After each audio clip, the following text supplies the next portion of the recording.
Welcome to our Bucky weekend call of May 4th and 5th, depending on your continent.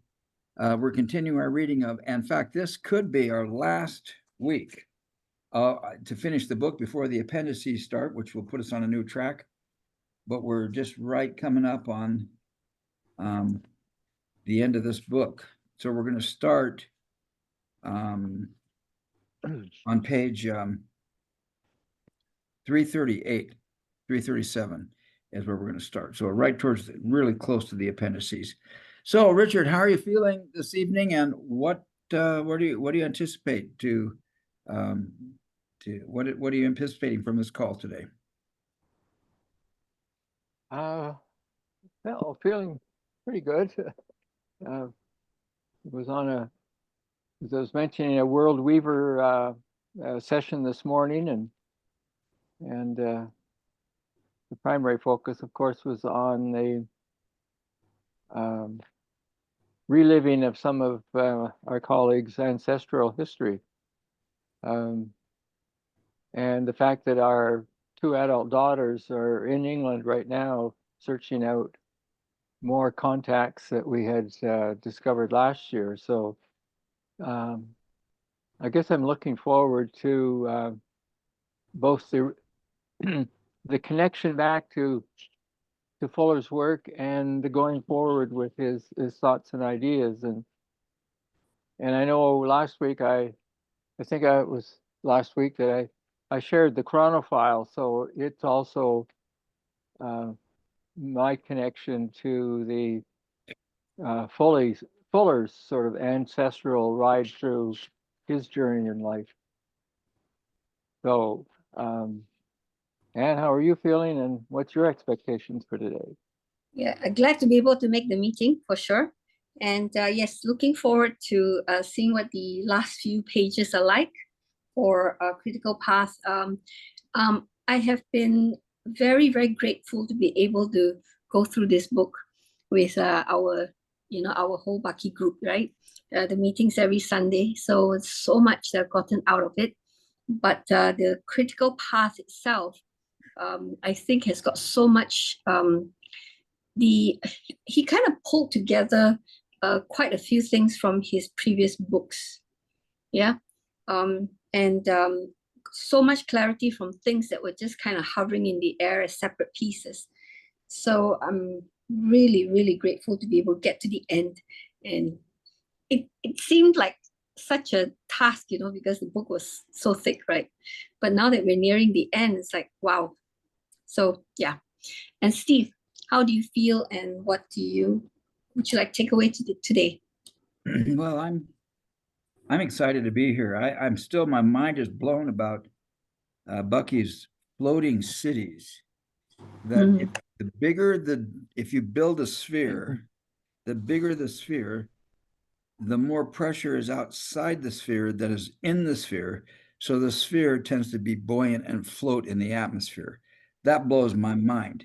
And on page 337 there, and we could see him, there are a couple of his Cloud 9 floating tensegrity spheres where he anticipates putting people, I think. That blows me away. It's so futuristic that I'm having trouble getting a ground on it. And this idea of the chronophile that Richard mentioned, all through this book, Critical Path, Bucky has approached his opinions documenting chronologically what occurred over a period of time leading up to his ideas and concepts and precepts, and then how long it's taken to implement those ideas. So putting a chronology on any event or any discussion seems to create a really powerful context.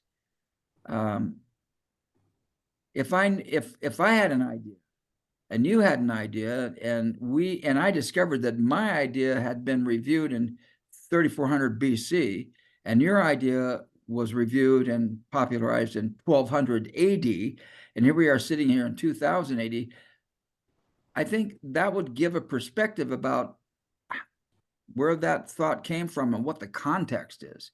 And that's what blows me away. And we're going to finish probably tonight, and we're going to do the introduction to the chronophile. and be able to address that. So that's very exciting to me. Those are two concepts, and that kind of explains what I'm expecting out of it. Cool. Any other thoughts or comments before we head off into page 337? Let's see here.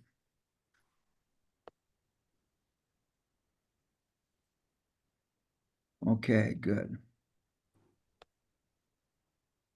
And here we are. And I mentioned those floating cities. I think I have the graphic for those up here. Although in actuality, the graphic for that is going to appear. It's the discussion for that is up here. It says where the mist bank floats aloft into the sky, thus the clouds are manufactured. Anyway, he goes through that, and so we're going to start right here in the 1920s. Frank Lloyd Wright. So who would like to begin reading with us tonight? And if you're good with it, we'll trade off a little bit and go. Steve, Richard, I'll be back. Yeah, I'll be back. Sorry. All right. So Richard, do you want to start reading or shall I?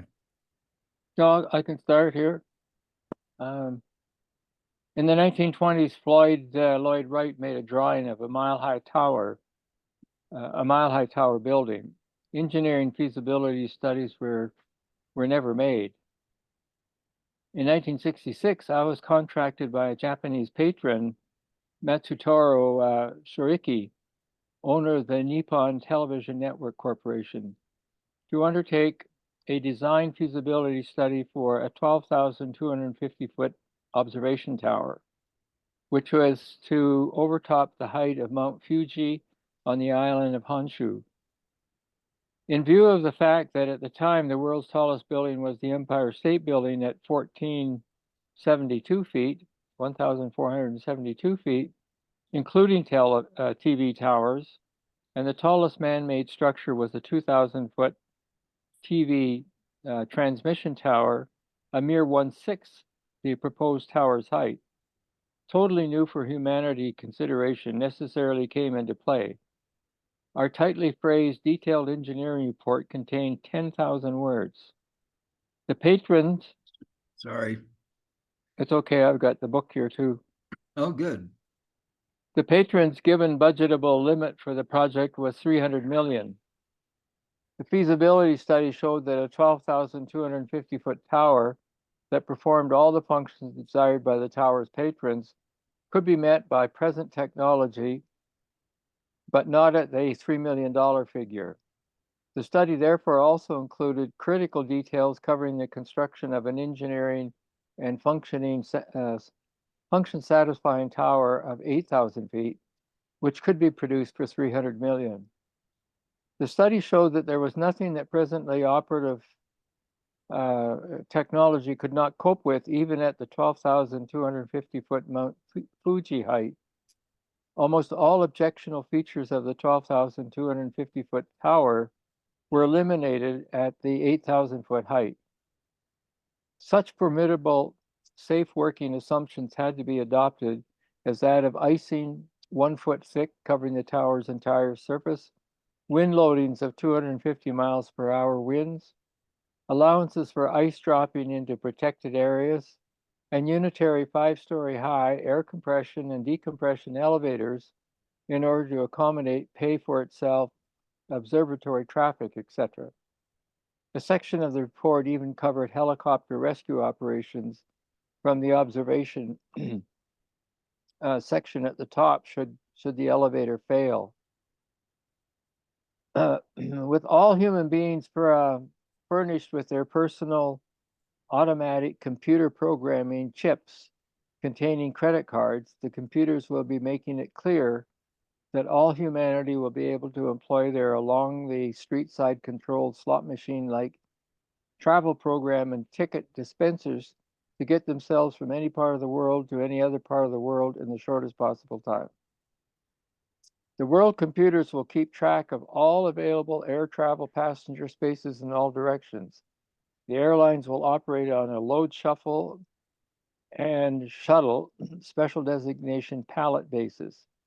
When each eight-seat or bed capacity pallet is full, it will be hang-loaded by local cranes onto an overhead monorails and electric trolleyed into an en route to destination plane.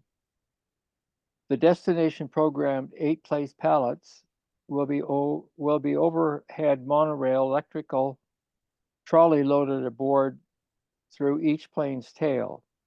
The planes can carry many pallets with many different ultimate destinations. For example, there'll be a pallet for Sydney, Australia, being loaded in New York's Waldorf Astoria hotel lobby.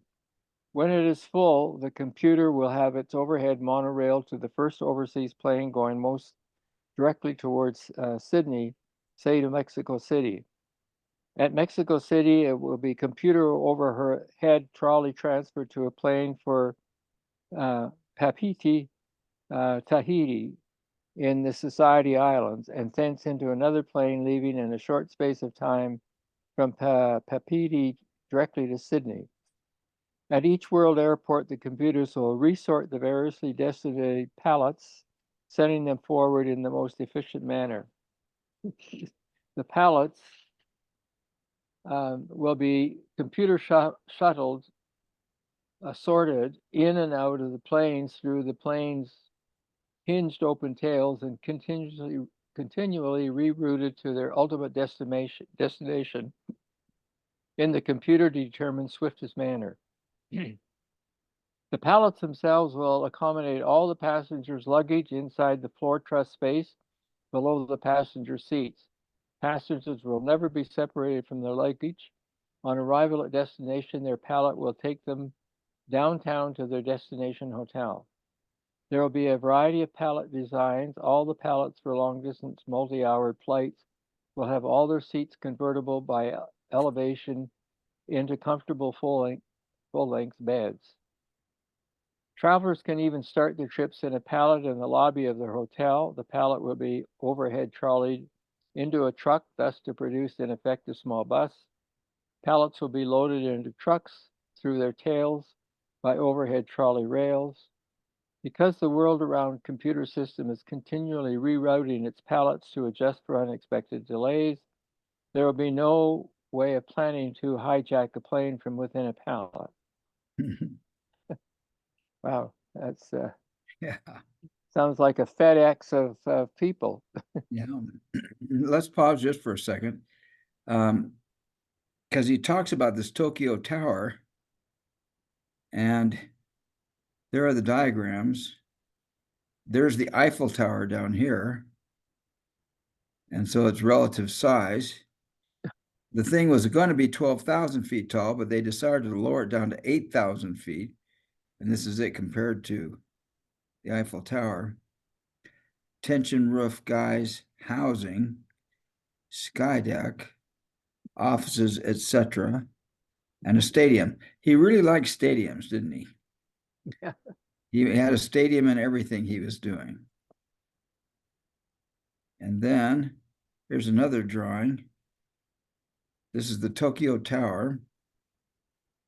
This is the same thing, roof plan, Tokyo Tower. So there's figure 53 and 54. Then he switched over and started talking about this, these pallets and loading people around. But there are no drawings for that, so it leaves us to our imagination. At least I can't see any drawings. And it's interesting that he talked about hijacked planes back in the day. Was it an issue? Nobody could hijack a plane because they didn't know where it was going. That's so funny. Couldn't you hijack a pallet? Yeah. Anyway. Okay, cool. My image of the pallets is I have a friend that worked in a large food dispensing warehouse. Yeah. And so he was the operator of the pallet tractor. And of course, what he was doing was pulling pallets up and down and around and moving them and loading them on trucks and so forth. So got this image of, as you say, a bunch of people in a pallet being shunted out of a warehouse and over to a hotel maybe, or straight to the airport and then loaded on the back end of a plane or through the back end. At one point, that palace would look like a bus. It would be kind of like a truck transport with a flatbed, and the pallet would get loaded into or onto the flatbed or into some kind of boxcar thing. And our luggage would be underneath our feet. Right. We'd never have to be separated from our luggage. I really would like to see a drawing of that. Cool. Anything else come to your mind on that topic? No, just another. Well, the palette idea doesn't seem quite as far-fetched, but I mean, the other image I have of something related to pallet is in some of these big airports where the plane has to disembark the passengers way out on the tarmac somewhere, and there's buses pick them up and drive them into the terminal areas and pick them up again if they're going out to the bus. So to me, that's a bit of a palette vision, at least scenario in my mind that I've experienced. That Yeah. I kind of flashed on something there, but I think doesn't Elon Musk's idea of tunnels have some kind of that same thing? Like you sit in a unit and it goes out and connects in and gets sucked down the thing, and you kind of you're on the side, and then you get loaded into the full traffic. I don't know. I kind of was picturing something like that. Yeah, that kind of sounds cool. Okay, I think we're there. Welcome back, Anne. Yes. Yeah. Thank you. Yeah, if you want to continue reading, Richard, you can. If you want to pass it off, do it. Whatever you care to do. I can read a little bit further. Okay. We now find that every human being generates a self-surrounding ultra high frequency electromagnetic field. Exquisitely ephemeral, but exquisitely real.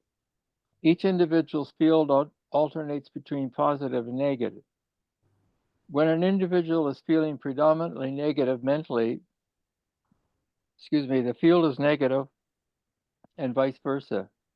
The sensitivity of the satellite-mounted electronic spy sensing equipment developed by both Russia and the United States is such that satellites dynamically space stationed around the world can take continual readings of the sum total proportions of positive and negative electromagnetic field reactions of all humanity in respect to world-numbered proposals to be broadcast at given times all around the world regarding computer-discovered solutions to each and every world human affecting problem.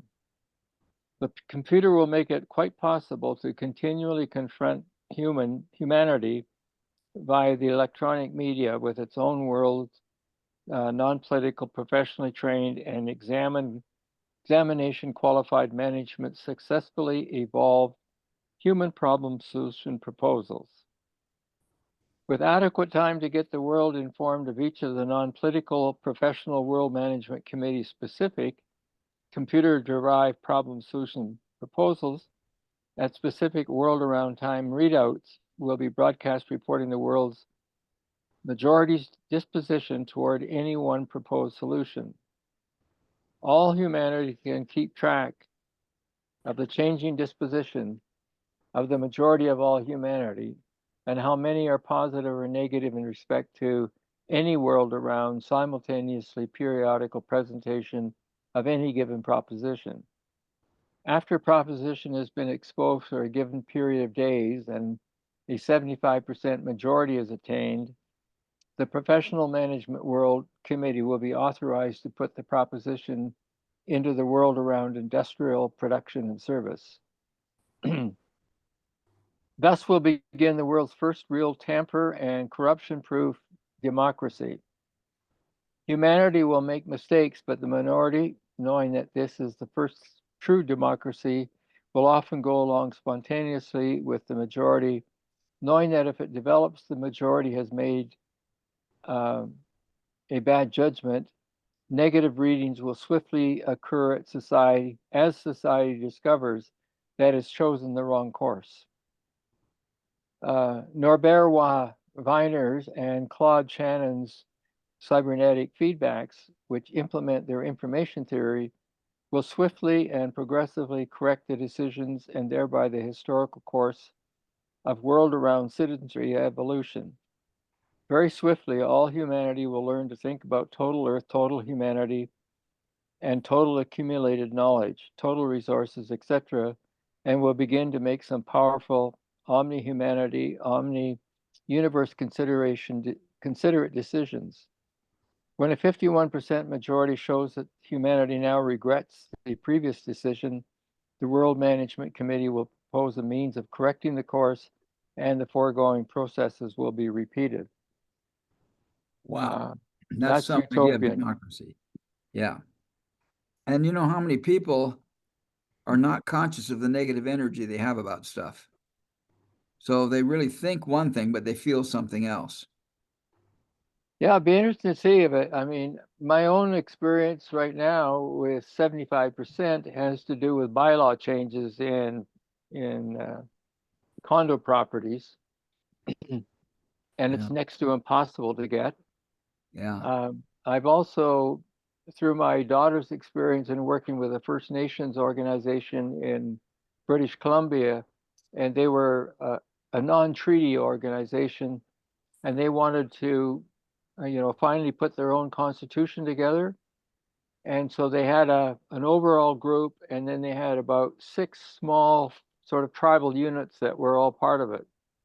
And so the process was they set it up so that overall there had to be something like 60% approval.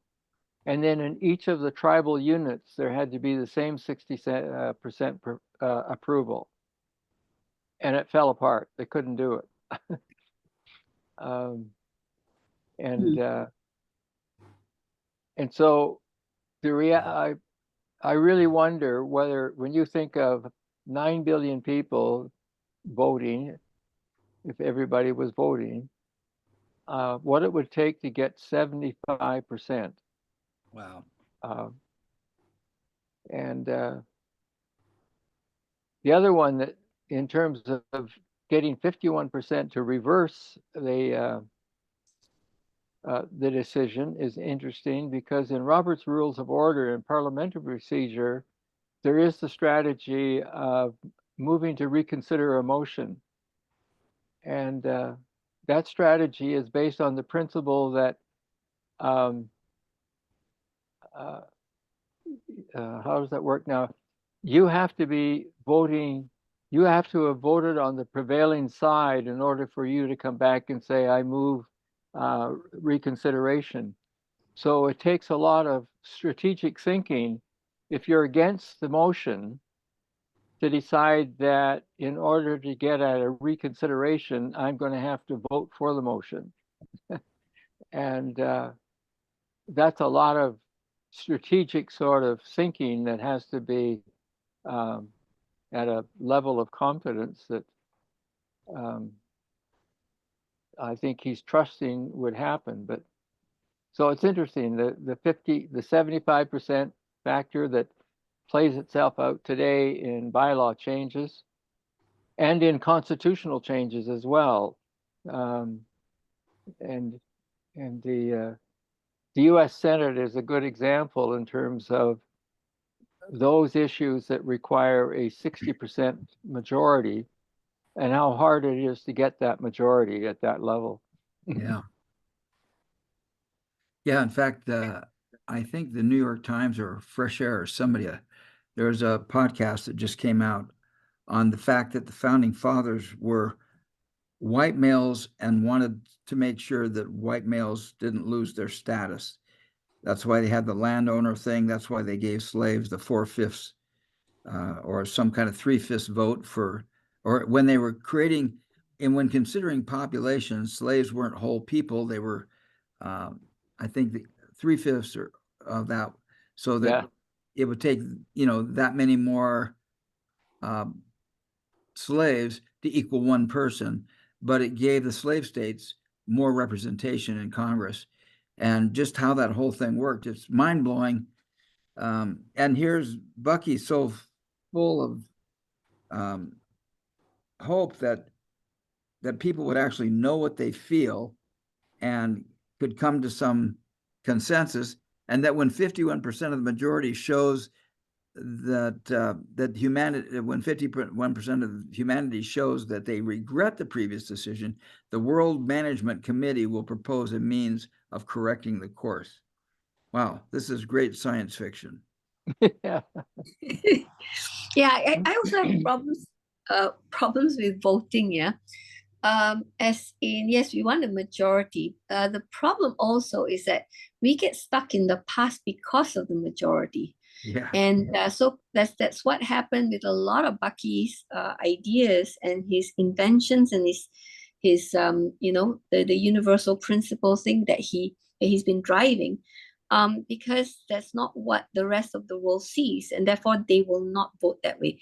And particularly more so because, like I was mentioning, that so many industries or aspects of life is so siloed that if you were to get the financial people who are in charge of the finance of the country to make the decision, and they don't know the scientific fact, so how in the world do we get the right decision made? Yeah. Because they would be teaching the rest of the financial people, any business student or those in the investors and things like and people like that would be taught what economics has determined and the financial world has determined. So who's going to listen to the science to say that, look, that's not working? We won't be able to shift that. Yeah, already, because the silo is there, and then and now you want to shift even science itself. I share with you the struggle I had. We were working closely with the CEO of NeuroSky. His name is Stanley Yang. He's from San Jose. I've actually visited their facility and met their scientists and so on. They're big on the neurofeedback and biofeedback chips.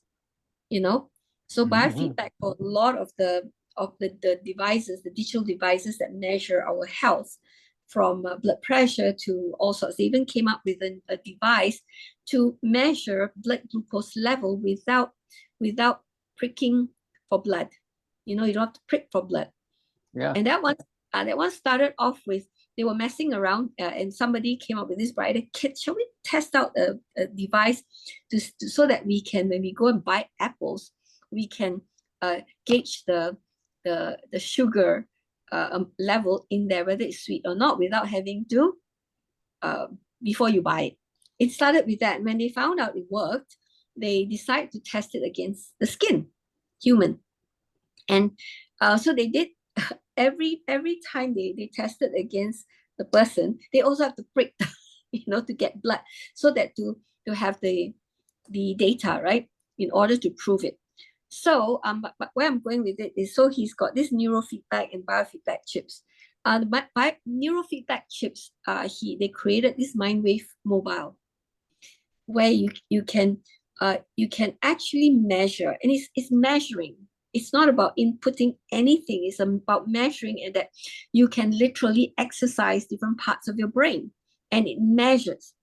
So the excitement that came was because our school was the only school that they found where you can actually develop the kids on all the peak performance behaviors, and then to be able to measure, because we are doing a lot of things that's outside of academic studies. So he told me around the world he's met a lot of educators and ministries of education. All of them talk about academic results. In fact, many of them asked him, do they want to use the neurofeedback chip to measure and then indicate this person is how many percentile intelligence, above all others. Then he said, no, that's not what I'm going to do. I don't agree to that.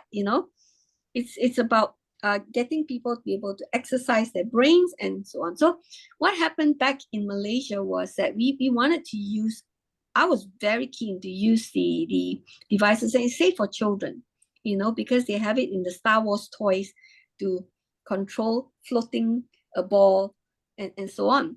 And a lot of studies have been done in Stanford and Harvard and places like Cambridge and so on. So there's nothing with safety issues or anything like that. And so I brought it to our teachers, right? And I said, please, can we run and measure and give feedback, on the children, so that and make sure that they're using it, so that the data is collected in the US and they will churn out the reports for the parents. So they were measuring two main things. One is the calmness of a person, and the other one is focus. And because of our school, they wanted to put in the rest of the other behaviors that you can measure. But my people sat on it and didn't do anything. It took me months before I found out why they didn't do anything. And it's my science people, oh, there's not enough results on it. I said, why didn't you come and tell me that there's not enough results? Because I know there's plenty. Where are you searching? So because we have a neuroscientist in our organization, he was the one who introduces to me with a PhD from University from Toronto. It is degree, master's, and PhD in University of Toronto, neuroscientist. And he said, yes, plenty of research done. They were looking at not the right sites, to get the studies. And because of that, they chose not to do anything about it, because they wanted the result. They wanted to have results from. Then I was like, whoa, guys, I'm giving you science. Science is not knowing, and then you work towards knowing. You gather data.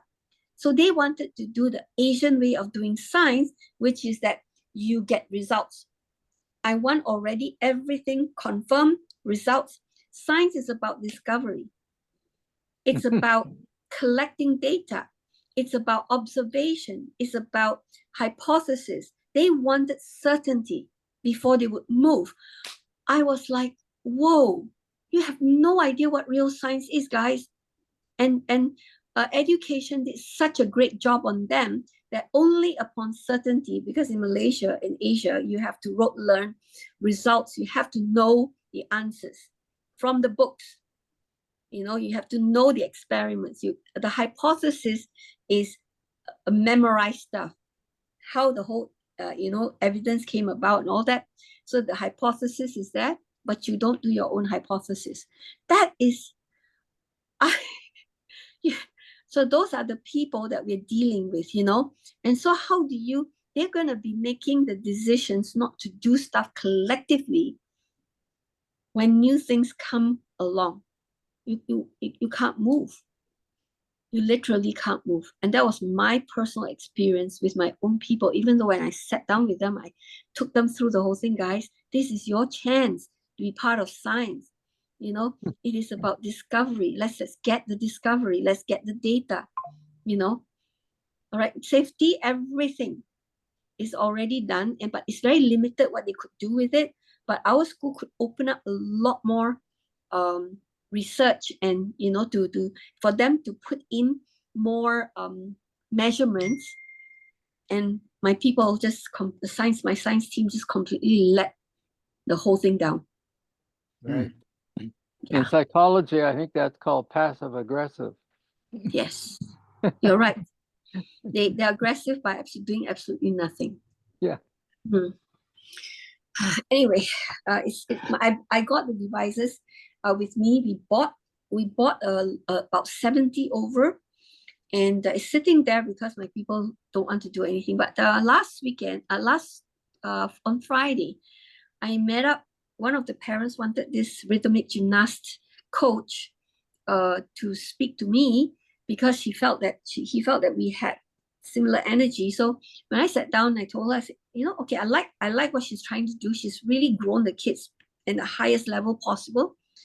And I said, the one thing that I can help you add value is the measurement of and getting the kids to to train their mind so that they can control it to be breathing and the heart are beating at a meditative state, while they are under pressure in competition and so on. It's amazing. It's used in some of one of the biggest stories came from the NFL. There was one team, I can't recall which division, East or West or whatever, right? I got to get back the names of those guys. In NFL, he was third quarterback, third in line. First week, first quarterback got injured. Second week, second quarterback got injured. He was the third one, never expected to play, but he was training over months on the mobile. But anyway, short story was he really went out there and became the MVP of that season, because he was doing the training with the mic. Anyway, even the US archery team, for the first time in don't know how many decades, they won second in the Olympic Games. First was always Korean, because Korean came up with this technology, and they came out second because they were able to train their mind to breathe at the meditative level, 40 beats per minute. And that means that you have 1.5 seconds in between heartbeats, and that's when they let the arrow fly. Accurate, things like that. Anyway, just to let you know. So I don't know the issue with this voting. When you make some decisions to lead the country, I'm not sure. Yeah. Wow. Well, I think just going back to that, and I've just again had a recent experience with a group that are wanting to come up with inclusive decision making, and so right away that brings into the discussion consensus models. It also brought in some people's biases of, I don't like the majority rules idea. And as they discussed it more and more, I realized that every decision-making model is actually originally designed to be inclusive. But what happens is, if you want, the two parts start to fall apart. In the majority rule, the primary principle is the majority rules. But the other primary principle is the minority has the right to be heard. And the minority has the right to influence the majority to change their mind. But that seems to have got lost in the weeds. You go after the bare majority, and then you basically denigrate the others by saying, too bad, you lost. And instead of giving them the right to really be heard and the right to persuade or influence the majority, and then you've got the two principles working in collaboration with each other. And the consensus model is basically the same kind of system. And so they're all trying to design an inclusivity into the decision making, but the big time persuaders, if you want, they eventually assert their domination, and so it only becomes a system that's half sort of implemented, which in the majority rule one is the majority rules. Just give me my 51%, and then the rest of you have to follow me. So that's what I think Bucky's idea there is up against. It's huge to get both sides, all audiences, both the chair, facilitators, and the audience to be equally sort of knowledgeable of the model that you're using, and then apply it in a fair and square way, like you do when you play tennis and you respect the referee's decisions. That's extremely hard to do in decision making, is to get the referee, which might be a model, to be respected when it doesn't go your way. Mm. Yeah, and the other thing is the way I see that what has worked over like centuries is this.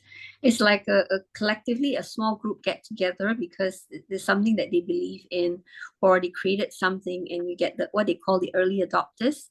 Yes, and the early adopters allow the thing to be developed further. So it's a coming together of groups of people who believe in something, or created a device or whatever that can be used, and then it gets adopted. And when people see how powerfully it works, and you have the majority coming on board, and so on, So that's the other way I see that has allowed it to work with the majority rule, right?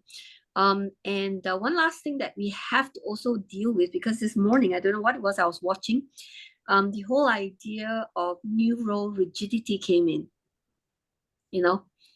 so a majority of people have difficulty gaining wealth is because of neural rigidity, and many of them go down the face of the beta waves. The things that they believe in is the alpha waves are the ones. I'm going to check with my neuroscientist friend on this one, the science behind this, right? So they were saying that the alpha waves are the ones that because beta waves, if it's too much, it brings you down to depression, and it's the alpha waves that will lift you, and you go down a different path because of the alpha waves.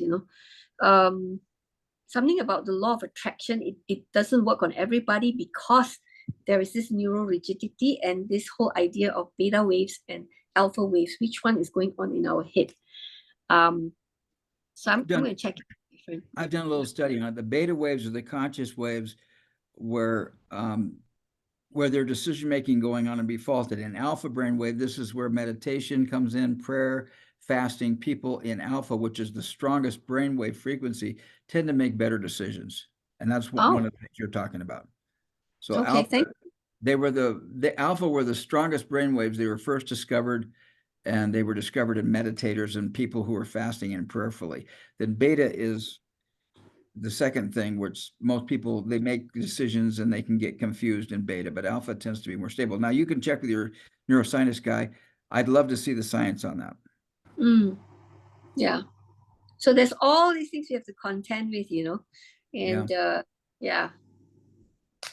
What's interesting here is he's saying that they're going to make a decision by 75% of the people, but when 51% of the people aren't happy with the decision, then the manager is going to start adjusting things. I don't know. To me, this is a little bit confusing, how this happens, because just like you said, Richard, you're not going to get 75% of the people to agree on anything. And then why is suddenly, if 75% of the people agree and then all of a sudden 51% don't like it, there's going to be a change? I don't understand that. So I hope you have the book. I'm having a cable issue. I've got to go get my spare cable. I'm going to turn on my phone and run this meeting off my phone here. I'm going to switch over, and then you guys can continue the meeting. I've got to run to get on my phone. I've got to go get a charger. And then if you guys want to continue, everything's going to roll out. But if you want to start reading from, unless you have some more you want to discuss, when you're through with the discussion, you can start with refer to my 760-year pure science acceleration chart. That's where we're left off. Is that good? Okay, sure. Good. And I'll be back, and I'll bring the computer on. I'll be right back. All right. Thank you. Okay. It'll be 5 or 7 minutes. Thanks. Okay. Shall I take it on, Richard? Sure. Okay. Refer to my 760-year pure science acceleration chart and the accompanying text in my book, Earth Incorporated, Doubleday, in 1973. In that piece and its chart, first published by me in 1959, I predicted that by 1985, we humans would be doing something as presently incredible as sending ourselves around the world by radio. Whatever this presently incredible form of circumnavigation may be, it will be right on schedule. We have gradually been learning how to substitute various inanimate mechanical parts in our total human organic assembly. We have also been learning how to synthesize more and more of the atomic and molecular ingredients of our organic assembly. We have also been learning from the virologists, DNA, RNA, about all the unique biological design programming of various biological species. We have also been learning that you and I in life are not the physical equipment that we use. Life itself is entirely metaphysical, a pattern integrity. Of timely relevance to nature's progressive disclosure that life is not physical, in early 1980, it was reported in science journals that a 70-kilogram baby mammoth had been found preserved for 44,000 years in a chunk of hitherto never defrosted Siberian ice. Some of the animal's molecules were still alive when the beast was found, occasioning the observation that biochemists are trending to grow organisms, perhaps as complex as the woolly mammoth, from a single molecule of DNA or any part of the physical organism. But life is not the physical molecule or a morsel of flesh or a blood cord.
Okay, we're back. I'm sorry for that. I didn't realize that it was going to create such a problem, but we're back in the saddle. I'm going to switch back over to my computer in just a couple minutes. Sure. Good. Shall we wait or? Let me see. It's recording, so we can keep going. Okay. These are all minor complexes of inanimate atoms. Richard, you got the same spot? I'm just trying to I find think it. so. Yeah, we're now at the paragraph okay, this page 343, right? And Yeah. the paragraph that starts with now in July 1980. Recording in progress.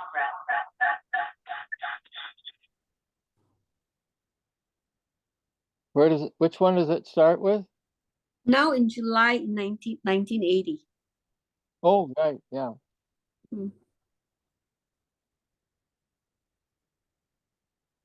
Okay, So- I'll go on. Okay. Now in July 1980, at 85 years of age, I have consumed over 1,000 tons of food, water, and air, which progressively, atom by atom, has been chemically and electromagnetically converted into all the physical components of my organism and gradually displaced by other income atoms and molecules. Now all but 146 pounds of that 1,000 tons have been progressively discarded. In 1895, I weighed in at 7 pounds. At 146 pounds in 1980, my organism is the same slightly evolved and aged personality pattern being manifest in pure principle by the total complex of unique behaviors of the only in pure principle existent in animate atoms. Each one of us is unique, is a unique behavioral pattern integrity. The metaphysical you and I are not the coarsely identified conflicts and prunes that we ate in the days before yesterdays, some of which became constituents of what are identified momentarily as our flesh and hair functions. I just go on first, yeah? Our human organisms are designed to initially operate only nakedly and only within the tropical island areas of the Earthian biosphere. However, our metaphysical minds were given the capability progressively to discover and comprehend many of the principles governing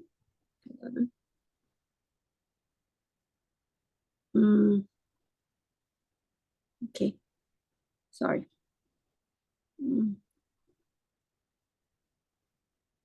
Governing various complex environment formulations, as well as the principles that must be employed in order to permit human presence under those various intolerable to naked human conditions. Excursions to the moon require an additional special set of environment suitable external sensing and manipulating equipment. We have already operated the equipment to accommodate abstract metaphysical you and I observing various moonscapes, which does not require our donning spacesuits. It requires only our subscribing to the National Geographic. We have now achieved exactly the right physical information gathering and problem solving artifacts for the weightless, invisible metaphysical you and I to employ our instrumental extensions to occupy, explore, and operate in scientific depths on the moon, Mars, Venus, and other celestial bodies of our solar system. This is crazy. He's so spot on. Yeah. In thinking about what I've just said, remember that no human has ever seen or sensed outside of self. All our sensing is nerve relayed inward to be directly sensed only in our brain. We have become so accustomed to the reliability of the information relaying inward to our brain that we now misassume that we are seeing things directly outside ourselves. Okay, I'll finish off this bit here, and I'll pass on to Steve after this. Yeah, let us consider an athlete, a hockey player who has played for a number of years on his city's professional team in his city's principal rink. He is injured and is hospitalized for months. He tunes his hotel room television to his team's hockey games in the regular rink. He tends to see what is going on and groans and grins as though he were really present on the rink. That is the way our sight system works, seemingly to see things transpire outside ourselves. And Steve, do you want to take this on?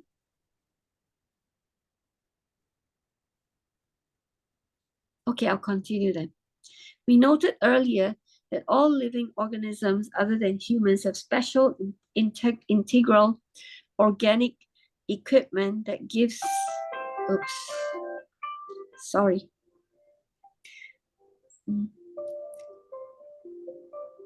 Okay. Sorry, give me a minute. Got how? Okay, good. I'll go ahead and continue. Boleh kasih masuk. Boleh kasih masuk. Thank you. I'll continue to read here. I'm going to put her on mute. Let me see here. I think I'm going to start from right there. Is that okay? We noted earlier that all living organisms other than humans have special integral organic equipment that gives them special advantage in special terrestrial environments. The seaweed that lives exposed to air at low tide and is submerged at high tide, the penguins that live and flourish only at water's edge in the Antarctic. Within a large cosmic scheme, humans are given the special physical equipment to flourish initially only within the planet Earth's biosphere. But humans are also given the metaphysical equipment with which to discover the principles governing metaphysical information gathering and physical action taking within extreme micro ranges of physical universe unreachable directly by the naked organism's primary equipment as initially implemented. It is impossible for humans to design, produce, and enclose themselves. It is possible for humans to design, produce, and enclose themselves within such awkward equipment as that which permits their effective coping with nakedly lethal environmental conditions such as those on the moon. But having visited the moon to prove our capability thus to cope, we discover that computer-controlled mechanical equipment can be rocketed to the moon or elsewhere and can do an even better job of exploring and visually recording micro, remote environments, as well as their respective physical, invisible physical, chemical, and electromagnetic phenomena. While the data that can be thus instrumentally attained are inherently fascinating, their real value consists of what may be discovered and comprehended thereby of the generalized scientific principles demonstrated to be operative in those remote from everyday experience environments. Eventually, we realize what is transpiring is that the metaphysical weightless mind of humans, the real you and I, is spontaneously preoccupied with hitherto unharvested local universe information and therefore is gleaning omni-universe operative principles and therewith is solving local universe problems in the comprehensively responsible maintenance of their local integrity of internally regenerative universe, which we have heretofore hypothesized as the reason humans are included in a cosmic scheme. Well, that's a mouthful of assumptions so far. Yeah. Any comments or questions before I continue? Yeah, the here to from is interesting. Oh, the heretofore? No, it's here to from, and I like it because it's what it is. He says and therefrom, sorry, not therefore, but therefrom. And therefrom is gleaning omni-universe operative principles. That means is you gather from it rather than therefore as a conclusion. I that kind of works there. Does that make sense? Yeah, I'm gonna. I see it. There's the two phrases there from, and then two lines down as heretofore. Yeah. And the therewith, therefrom and therewith. He's giving humans a lot of credit. I mean, we're capable. Yeah. He's right. He's the only guy using his metaphysical weightless mind to discover principles that can be used to solve problems. I think given science the benefit of the doubt, what he's saying, we're making some scientific progress. And he's Yep. saying that we have heretofore hypothesized as the reason humans are included. Somehow we're included because we are problem solvers. That's one of his big things, is that human beings are problem solvers. Right. And I'm not so, Information gatherers and problem solvers. and I'm not so convinced we're problem solvers. I think we're experience havers. I think we're here to have an experience. And we may or may not have to solve any problems. In fact, most of the people I know create more problems than they solve. Yeah. Okay, good. Okay, good. Anything else we want to talk about before we continue? Maybe I we'll find just this go. everything we've been reading is really pushing me to the edge of comprehension of what he's saying. Any other comments? Well, I mean, I think this thing about what's the function of the human being and this idea of the information gatherers and problem solvers, and the fact that, as you say, most human beings seem to cause more problems than they solve, which I think kind of relates to this Gaia theory that says, don't fret about the Earth's survival. It's going to survive, but if it gets annoyed with the humans enough, it'll just throw them off. And so don't worry about saving the Earth. Worry about saving yourself. Or in this context, I think it means start worrying or start thinking about how are you going to carry out this functionality that you were given as a human being, to be an information gatherer and a local problem solver in order to maintain the eternal, the integrity of the eternally regenerative universe. That's a big mouthful, and I think if you had a lot of people sitting down and just giving them that one long sentence and say, all right, think about it, and then we're going to talk for several days. And then we're going to talk for several days. We're going to dialogue with, Yeah. with Bohm overlooking. Actually, it also occurred to me that, this whole idea of global warming, right? The fact that the Earth is the seas, the icebergs are melting, etc. So I think the next thing I'm going to do is when my company is if I get to sell off in future some of my shares or whatever, I think I'm going to build a house with that's sitting on those floatable devices on the sides, the floats. Because when you have the sea level rising, I know Malaysia, we're on the peninsula, right? So we are completely surrounded by the sea. Even where I live, there's a river nearby, and sometimes when it gets really we get a lot of rain, right? So it floods. So to get ready for that, because the houses are supposed to last for a long time, it's time for me to build a house that sits on floats. Okay, just in case. Cool. Okay, over to you, Steve. All righty. Are we all ready to continue? Yeah. Okay. Our most prominent present local universe problem is how we wean humanity from metabolic sustenance only to be exploiting nature's local universe energy savings account, energy being locally imported by cosmic evolution designed to produce a new star 10 billion years hence. How can we convince those in power, the world around, that we can live handsomely as supplied only by our daily income of cosmic energy? The answer is we can't convince them.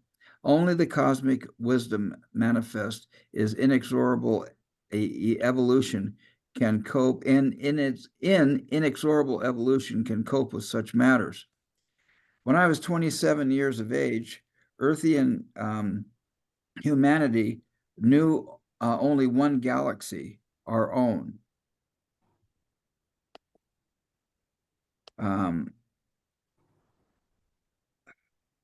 A year later, astronomer Hubble discovered another galaxy. During the subsequent 57 years, human astronomers and astrophysicists have discovered 2 billion more galaxies, all doing their galactic acts within the 11.5 billion light-year radius sphere of humanity's present limit of omnidirectional observing. The average star population of each of these 2 billion galaxies is 100 billion. This is to say that the thus far discovered star population is 2 times 1020. That is the integer 2 followed by 20 zeros. Oh, 10 to the 20th power. I'm sure that was supposed to be. And here comes Joe. I'm going to take a look at I'm trying to admit him, the average population. Yeah, it was supposed to be 10 to the 20th. It wasn't supposed to be 1020. I'm looking over, and that the 20 was supposed to be a superscript. Right. There we go. So 2 times 10 to the 20th. Hello, Joe. Hey, everyone. Hi, Joe. Hey, welcome back, Dan. Thank you. Each one of the 200 quadrillion known stars in the atomic energy plant, there is nothing new or cosmically illogical about atomic energy plants. Nature, the intellectual integrity designer of eternally regenerative scenario universe, designed human organisms to serve metaphysically weightless mind as the physical instruments of exploration and of development. First of the planet Earth's biosphere, and thereafter that of the planet's local universe, operating planetary companions, and possibly later other whole star systems, thus to fulfill their cosmic functions as local universe information gatherers and local universe problem solvers. As we have also discovered early in this book, nature's design of the human mind's complex organic instrument of exploration and information gathering, known as the human body, solved all the structural compression problems for these exploratory organisms with water, which boils and freezes within very limited thermal range in respect to the vast range of cosmic temperatures. We also discovered that all the biological organisms, botanical or zoological, which altogether comprise the terrestrially regenerative system ecology, no humans, period. Radiance from a candle diminishes rapidly as we recede from the candle. The intensity of all radiation from all radiant sources diminishes as the distance from the source increases. As Einstein's formula anticipated and physical experiments have proved, the sum total energy content of all the radiation distributed radially outwardly at all directions from the source remains the same, but the amount of energy concentrated at any one spherical surface point decreases as the distance from the source increases. Draw a picture of concentric circles, each circle divided into identical arc lengths.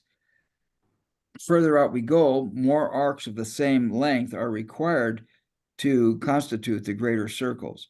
Nature, the impeccable designer that knew exactly how to design and produce what we do not know how to design and produce, our human brain, our optical systems, etc., let alone all the complex interplays of all the organisms visible and subvisible of all ecology, has discovered and heeded its own designing laws, which state that the sun energy, the atomic energy plant called sun, is essential to life on planet Earth, but that its radiation is too intense for direct exposure by many of the constituent members of the total ecological regeneration team. Such two radiation-sensitive ecological constituents are designed to operate only within the Earth's Earth or at its sea bottoms. We have also learned earlier that in order to produce these limited temperature range organisms, nature has designed them to be evolved and incubated only within the very special environmental conditions of planet Earth's biosphere. Nature, as the omni-informed and the omni-concerned, omni-considerate cosmic designer, discovered and heeded the fact that human organisms and their absolutely essential ecological support complex could not operate safely at a distance of less than 92 million miles away from their nearest atomic energy plant, the sun, and all the latter's lethal radiation involvements. The would-be exploiters of atomic energy on board our planet Earth will in due course discover that there is no way for them to solve atomic energy radiation waste disposal problems save by rocketing it all back into the sun. Now that's an idea I haven't even heard of. No, That's a good idea. Send it back into the sun. Oh wow, I hadn't even thought of that. Most people want to leave it in at the Paiute Reservation here or in Nevada someplace. Wow, rocket it back to the sun. That's a great idea. I wonder if that is a good idea with current science. Where it belongs, he points out. That's where it belongs. Humans will then have to learn how to keep all humans and their ecological support system operating successfully on our vastly adequate daily income of solar atomic energy. Cosmically accepted and effective decisions of humanity regarding such matters will not be made by leaders, single or plural, or political or religious, military or mystic, by coercion or mob psychology. The effective decisions can only be made by the independently thinking and adequately informed human individuals and their telepathically intercommunicated wisdom. Wow. Some kind of collective consciousness. The wisdom of the majority of all such human individuals, qualifying for a continuance in universe as local cosmic problem solvers, in love with the truth and in individually spontaneous self-commitment to absolute faith in the wisdom, integrity, and love of God, who seems to wish earthian humans to survive. That's interesting. I mean, I don't know. Yeah, I mean, if you go up actually a little bit, there's one line that caught my eye. I think it had to do with the visible and invisible, or subvisible, and ecological. Here it is. Let alone all the our human brain, our optical systems, let alone all the complex interplays of all the organisms, visible and subvisible of all ecology, has discovered and heeded its own designing laws, which state that the sun energy, the atomic energy of the planet of the sun, but even just the whole idea of what he's talking about with not necessarily basically I was just reading about something that had to do of how our minds work and filter information, and essentially how our brain reduces certain things to certain ideas to a certain level of abstraction. So what we're able to not comprehend. So what is visible and subvisible, and how essentially our brain works in symbols. And this is the symbols meaning not necessarily data, symbols meaning like concepts in this particular instance. But basically what our level of comprehension is even possible as what he's kind of getting to. And he kind of ends with that too, when he comes back to wisdom and how to act in the last part of this paragraph. And I'm not explaining it. Basically, it's the filtering process of the brain that I was just reading about. And I'm not explaining exactly perfectly, but it is directly related just on how our mind works and filters information and what we're actually able to do. And yeah, as far as the sending back things into the sun, I haven't really thought about that from that perspective at all. But Called I think- recycling.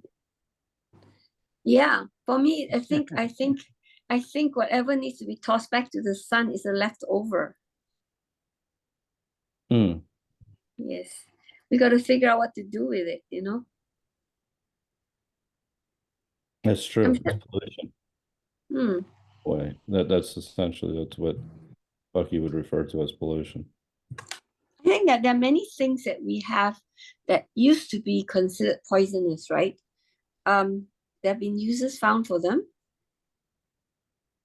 Would the oil from the ground be considered useless and destructive before they found a use for it to produce electricity and to power cars? It was a nuisance. The Indians in Philadelphia avoided the tar pits. Around Pennsylvania, they avoided them. They were thought of as nasty things. And you know that's kind of the history of Pennsylvania, isn't it? You know about that firsthand, don't you, Joe?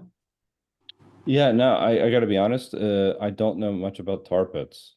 That part, I don't. The oil would bubble up out of the ground. It would screw up their water, and they hated it. So, yeah, so maybe we should figure that out. Yeah. I mean, he has this one line I'm trying to find here. Gosh, we finished the book. It must have been way up there. This is on page 343. He says something, here it is right here. Each one of us is a unique behavioral pattern integrity. I am a unique behavioral and pattern integrity. The metaphysical me is not the coarsely identified cornflakes and prunes that we ate in the days before yesterday's, some of which became constituents of what we identify momentarily as our flesh and hair functions. I'm not sure. Each one of us is a unique behavioral pattern integrity. I'm a pattern integrity, and I'm unique. I don't know. This whole thing could be reread a couple times to figure out what he's actually saying. Is there anything else that captures you guys here? No, I mean I do need to. I do need to go back over actually even the section the paragraphs before that are obviously seem pretty relevant. Yeah, even when he talks about we have already operated the equipment to accommodate abstract metaphysical you or I observing various moonscapes, which does not require our dooming spacesuits. It requires our subscribing to the National Geographic.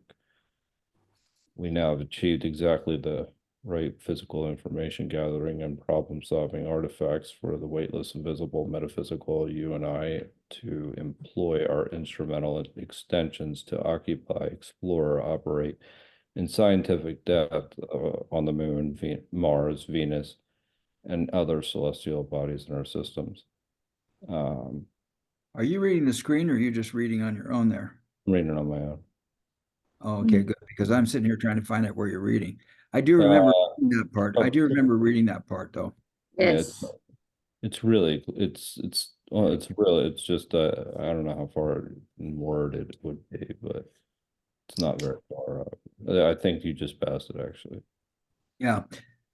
Cosmically acceptable and effective decisions of humanity regarding all these matters he's talking about will not be made by leaders, single or plural, political or religious, military or mystic, by coercion or mob psychology. The effective decisions can only be made by the independently thinking and adequately informed human individuals and their telepathically intercommunicated wisdom. The wisdom of the majority of all such human individuals, qualifying for continuance in universe as local cosmic problem solvers. In love with truth and individually spontaneous self-commitment to absolute faith in wisdom, integrity, love of God, who seems to be the earthian humans, who seems to wish for earthian humans to survive. Well, that's quite the prayer. It's comprehensivism. I mean, that's essentially what he's calling for right there. I mean, so independently thinking and adequately informed, that and the ability to act wisely is also the ability to reserve judgment. So it's not only it's knowing when to act and it's knowing when not to act. And you look around on college campuses today, that ain't happening. Right.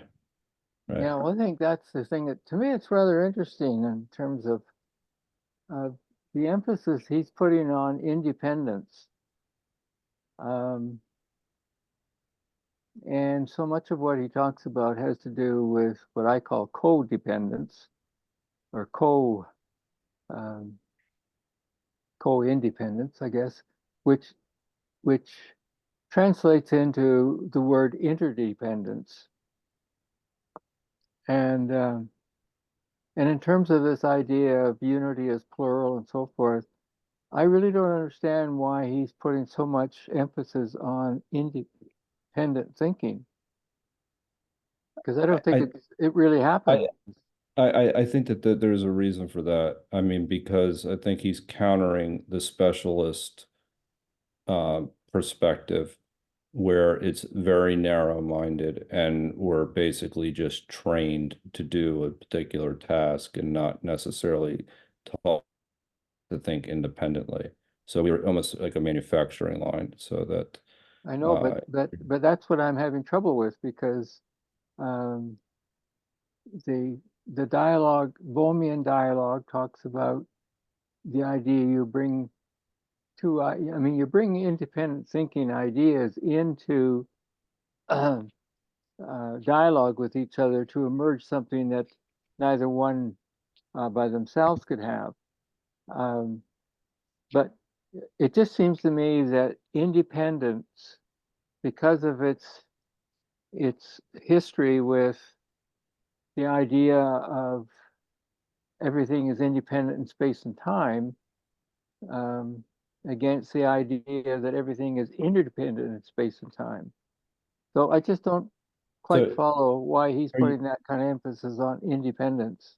So are you maybe, is this conflating like the idea of independence and individualism? I mean, because in a way, I feel like that's it, there's a distinction to be made there. I mean, to have an independent thought is absolutely essential. But it's absolutely impossible. It seems Right. to be impossible. What's that? It seems to be impossible. Independently thinking, you're right. adequately informed, and then their telepathically intercommunicated wisdom, and then this idea in love with truth and individually spontaneous self-commitment to absolute faith and wisdom. Woo! Well, it's absolutely impossible, just as it's absolutely impossible for an individual to live on their own. Right. I agree with that. But independent thinking means the ability of not necessarily allowing the social norms that dictate your understanding of the world.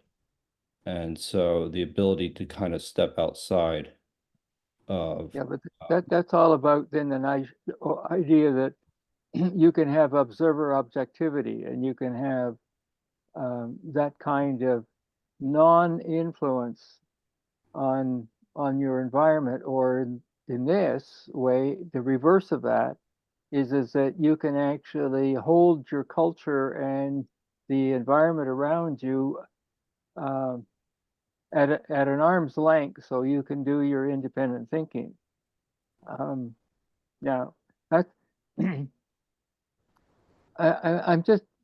again, we're trying to explain independence in some way. I'm trying to ask the question of what brought him to using independence in such a powerful way, in which he's all about co this and co that. He's all about what, in fact, for me, translates into interdependence. And that doesn't take away from that individuality that you're talking about, but it doesn't perpetuate the idea that we can do something independently at a distance, if you want, from our environment, or vice versa. So I'm just curious. It's just interesting.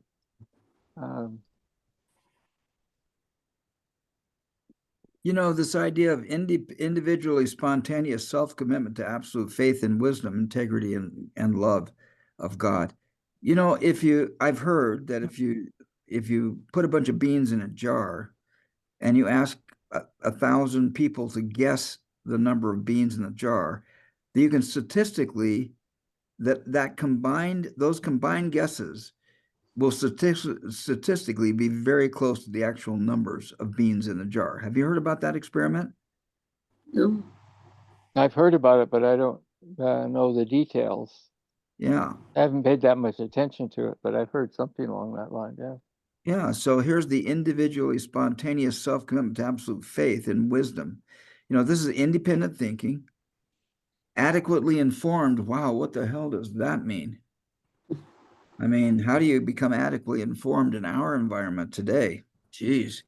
I mean, again, it comes down to, as we've discussed many times, the only way to know the truth is to let everybody talk and then take everyone's point of view and say, okay, this is reality. And there are not many people who are willing to let somebody else's point of view be part of their reality. True. From my experience. No, it's tends to be almost just kind of trying to dictate your perspective. Yeah. Because of course everybody knows I'm right. Exactly. Well, now you see, now when you put those two boldface statements together, independent thinking and adequately informed human individuals, I think combined, then they actually create the notion of interdependence, because and it also creates that idea there's no self, there's no independent self without Right. awareness, and there's no awareness without other, and if you have no other, you have no awareness, you have no self. So the independent thinking is also reliant to a large extent, is he says there, on adequately informed human individuals. Well, that's a pretty big mouthful in terms of what adequately informed human individuals, because that's either coming from other human individuals, or it must be coming from the ability to read the environment, or communicate with nature, or have nature communicate with you in an adequately informed way, so that you can then manifest what is, I would say in parentheses, your independent thinking, your voice. I mean, that's important to protect the voice of people as individuals. But I think the two have to go together to help me anyway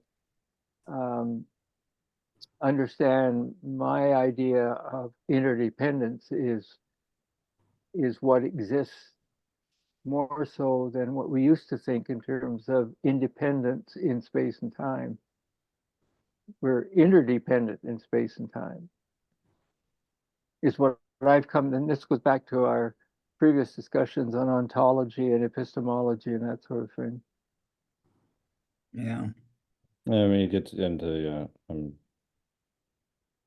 philosophy discussions, obviously, that I've been in recently with Kant and things like that, and how Plato viewed space and time and how Kant viewed space and time and how the distinction between those two and how it relates to what Richard just talked about.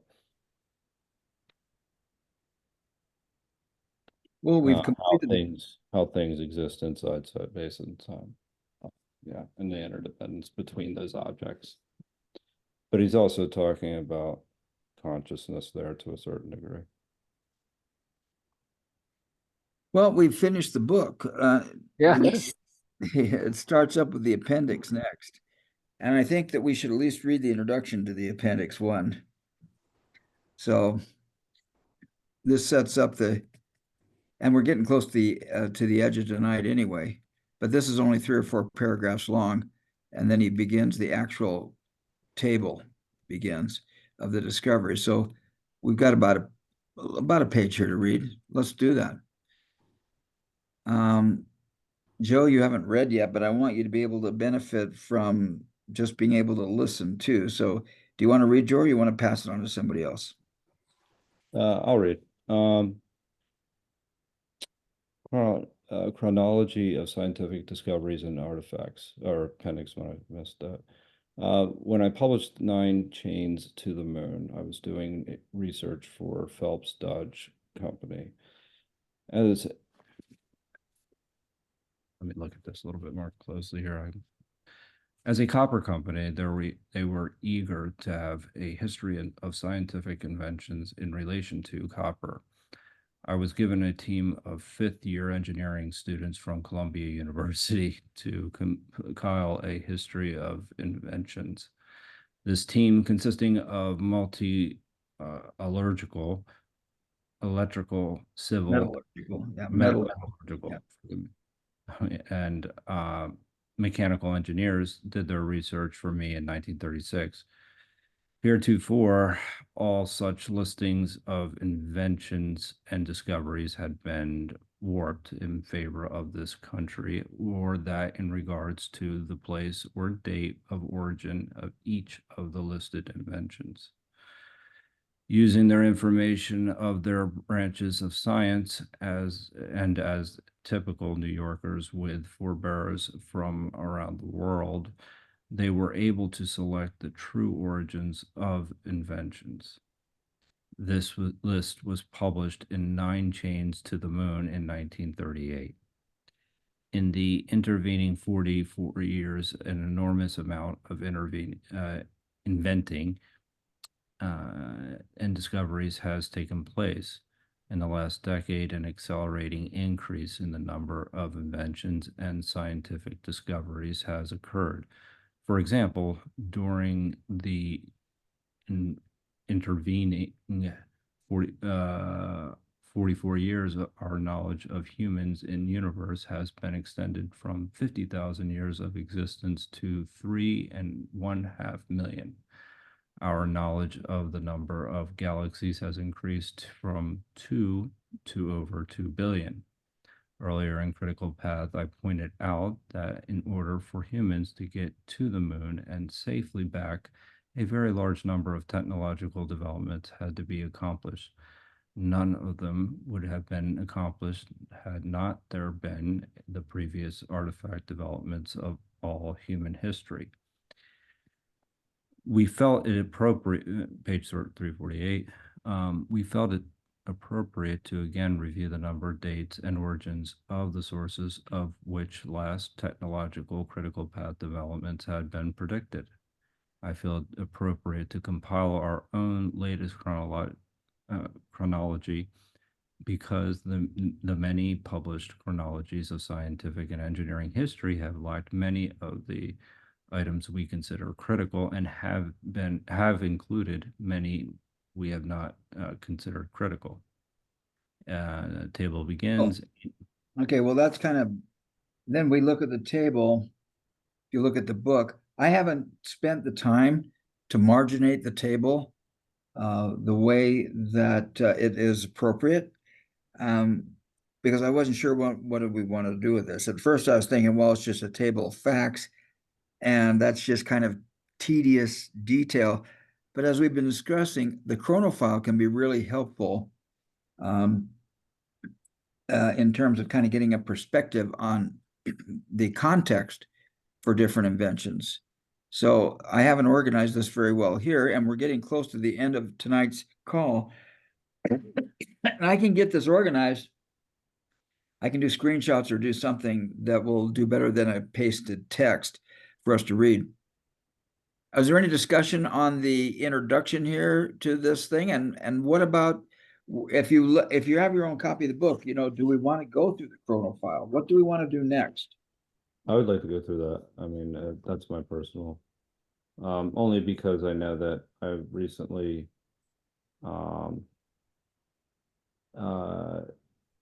been talking, well, to CJ's partner, Jeannie, and about his chronophile in particular. So he is a very well documented chronophile. Of his personal thing or of his studies of Bucky or what? They actually probably, they're probably both. So he definitely his personal aspect, his personal lessons that he's learned. And as well as that incorporates a lot of Bucky's concepts, obviously. And Richard, you had some ideas on this too that we Yeah, discussed. well, my thinking right now, based on my own efforts to match experiences in my life against things that connect to Fuller's life. So what strikes me about this is the possibility of going through this list. Maybe each one of us, there may be dates, maybe 300 BC has some meaning to you or your culture or something that you know, and that we could match some of those things against some of these dates. Because of all the different sort of experiences or learnings that we've had, some of these dates may jump out at us and say, oh, I remember studying something that happened in 300 BC, and so I'd like to sort of, note it. I'll give you an example. There's one there on 200 AD. And when I was in Kerala, India, one of the stories I heard was when the Portuguese came to India, to Goas, where most people think they went, but they got to other parts of the country, and they got to the southern tip. They got to Kerala, and when they got to Kerala, they were blown out of their water, so to speak, to discover that there were Christians there. And as it turned out, they were Syrian Christians, but it didn't have any meaning to the explorers at the time. They ended up telling them all the latest news of the Pope. And the Syrian Christians looked at them like with blank looks in their faces. I haven't the slightest idea what the hell you're talking about. What Pope? Well, of course, in history, you realize that the Pope factor didn't come into being until about 800 AD. So no wonder these people had no idea what they were talking about in terms of the latest news about the Pope. And of course, the Portuguese arrived in 1492, so they arrived, 600 years after 800 AD. Anyway, that's the kind of thing, because I even just looked at my own book, and I have a pencil marked in 200 AD Syrian Christians, something that I learned when I was in India. It was 325 AD when the Nicene Council occurred. That's when, Constantinople and the idea of the Trinity first developed, and when Roman Catholicism actually became a thing. It was in 325. Well, yeah. And I have no idea how these Syrian Christians ended up in India. Right. Wow. Right. What is fascinating is this, because I think there was a diagram before that showed, the inventions, right? It just escalated up like so quickly, right?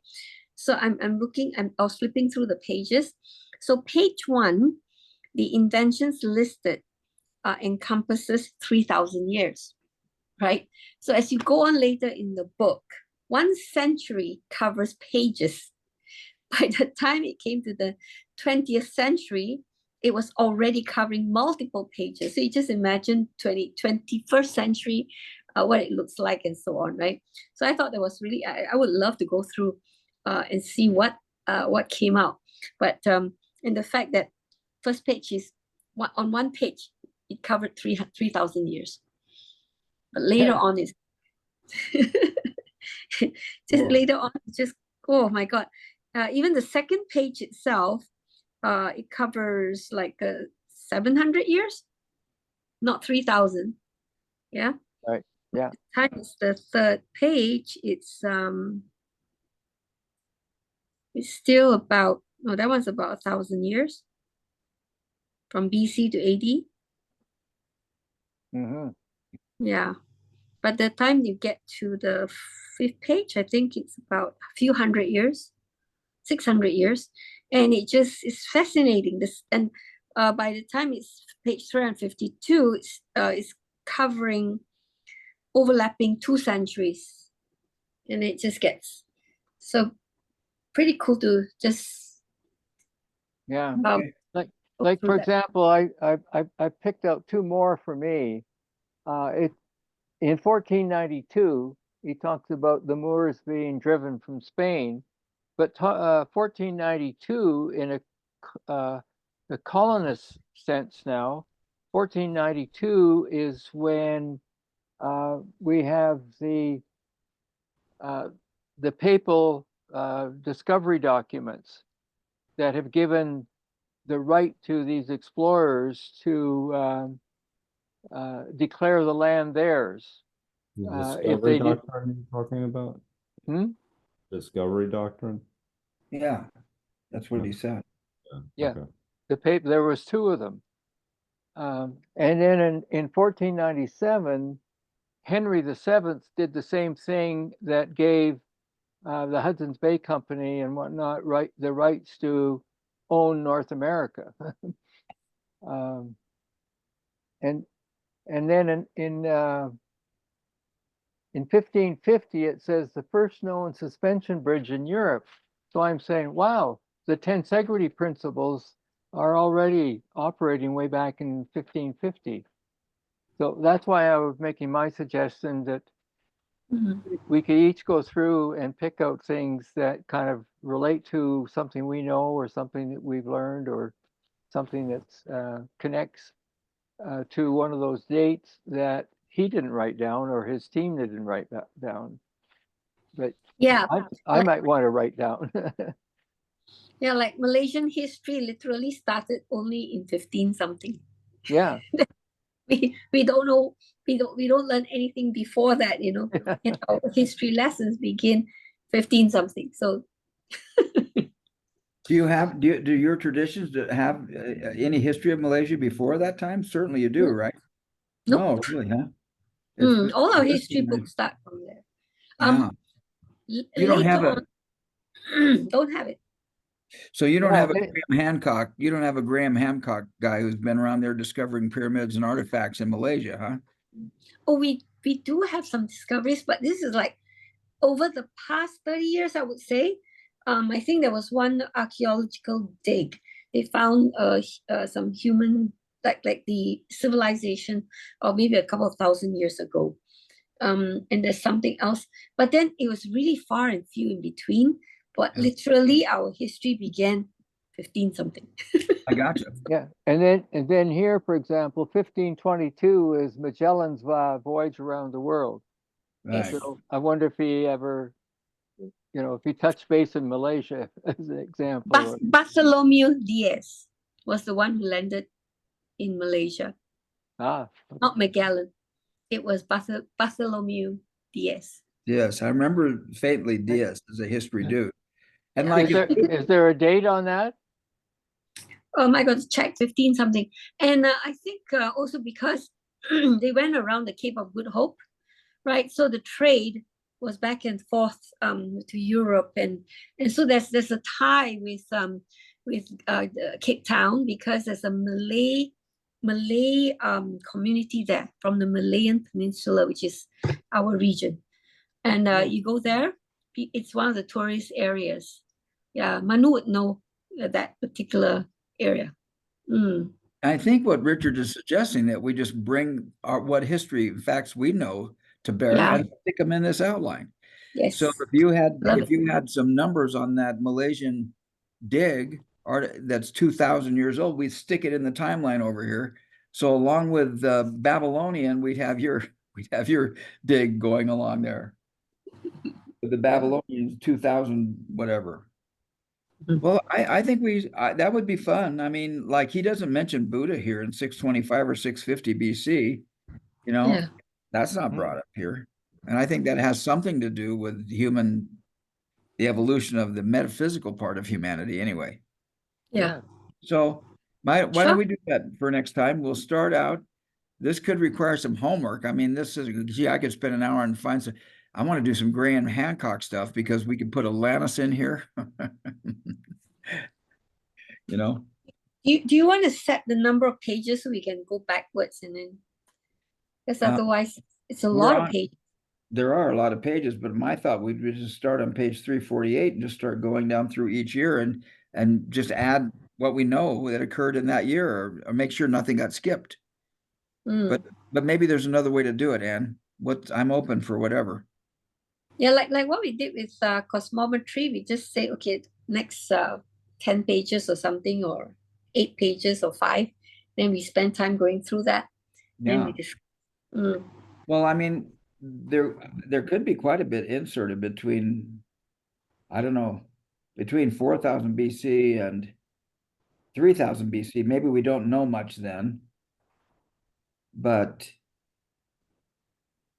well, if we Well, watch, the other thing that I was looking at, just in terms of what I was referring to in terms of ancestries, Yeah. I can now go there and there's some 1800 or 1700 dates that I can now match to something I know about my family history that I didn't know about last year, and it'll be interesting to just compare. Just as an example, this family that is connected to my wife's all the way back to 1700, and the same family that came and occupied property in Eastern Canada, the same generation is still on that farm, and one of the ancestors in the 1800s kept a diary, a really detailed chronological diary, and he inserted, like daily things like we pulled the carrots today and the potatoes yesterday and so forth. But then there would be an insert that said, we just got the news of Lincoln's assassination and what they knew about it. And that sort of thing. So they connected he connected his diary to certain critical elements that were occurring in his time and in his culture. And yeah, it's just kind of interesting to maybe put some of our own personal things against dates that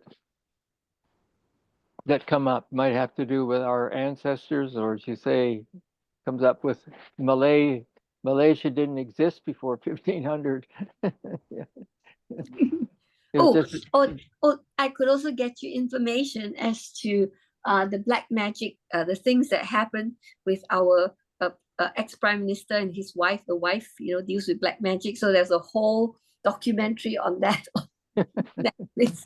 I could add that into. Yeah, sure.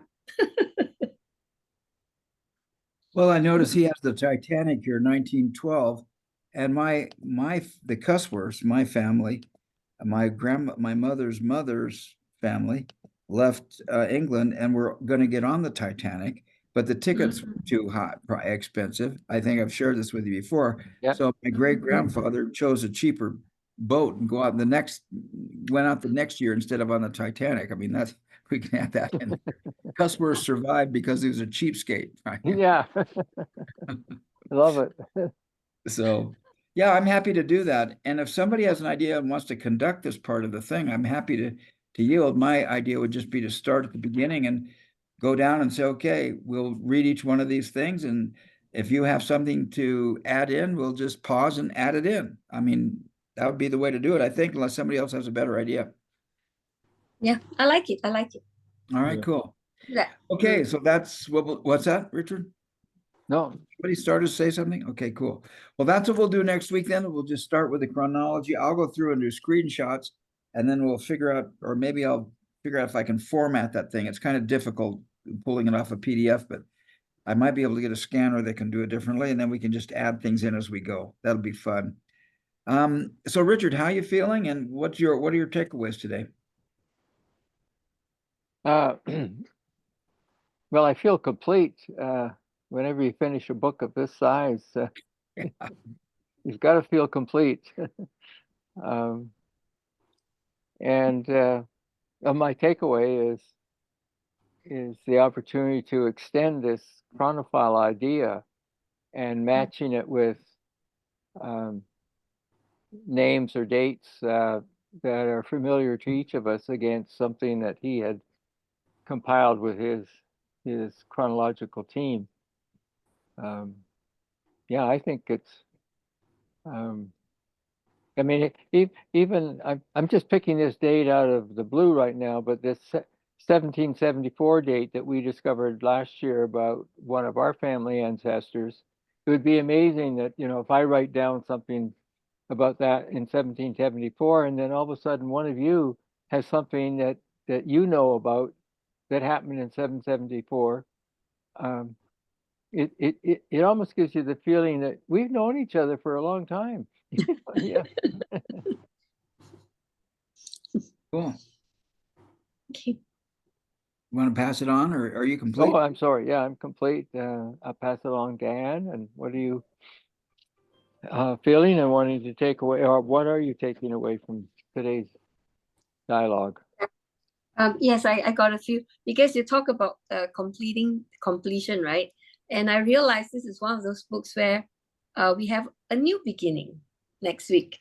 And so there'll be two completions with this book. And I'm just wondering what the next completion is going to look like. So that's pretty something to look forward to. And the other one is actually the sheer number of stars, the sheer number of stars. We talk about billions and so on, right? But for him to actually quantify this, it's mind-boggling, because he talked about 2 billion known galaxies, from 2 billion to 2 galaxies to 2 billion known galaxies.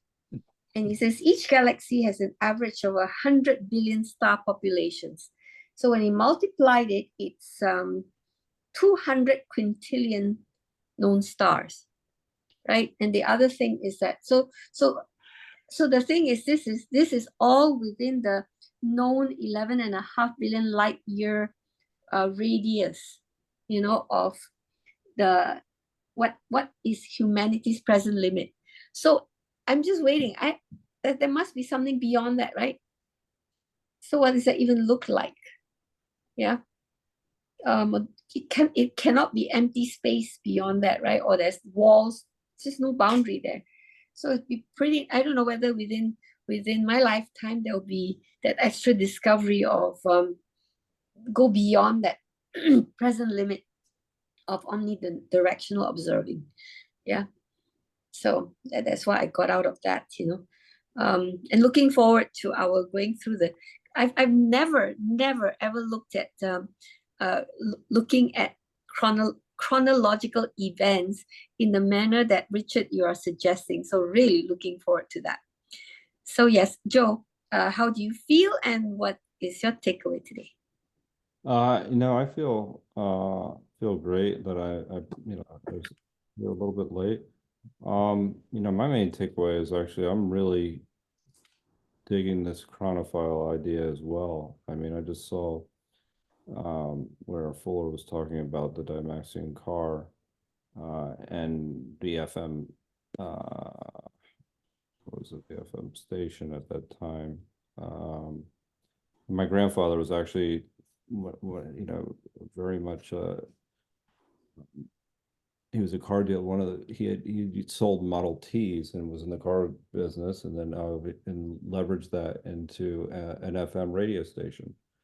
So like two of those things that are just it is outlining, and it'll, you know, kind of bring some personal relationship to the dates, but are also, more importantly, what I really think, and I think that's what's really trying to be articulated, is to understand the evolution of ideas, and